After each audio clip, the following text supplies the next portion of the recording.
Faaliyetlerimizin tümü göz önünde bulundurulup sağlıklı bir analiz yapıldığında görülecektir ki dernek olarak 3 temel alanda mücadele ediyoruz.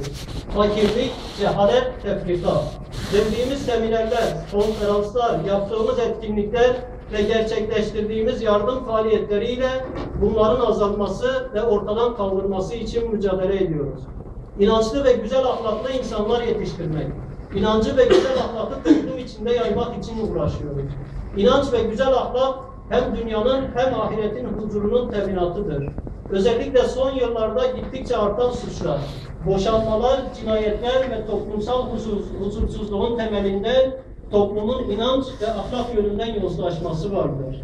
Cennet ve cehennem gibi iki manevi polisini içinde taşıyan bir insan, Allah'a vereceği hesap korkusu ile yaşar ve kötülüklerden uzak, huzur içinde olur.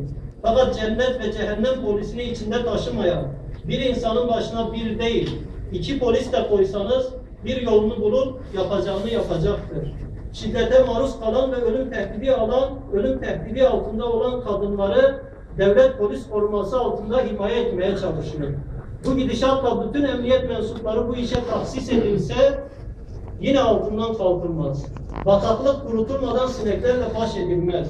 Bataklığın kurutulmasının tek çaresi topluma inanç ve ahlak kazandırmaktır. Bunları gerçekleştirmek için İslam'ı ve en güzel ahlak sahibi Peygamberimizi Aleyhisselatü Vesselam'ı, Kur'an'ın yüce öğretilerini almak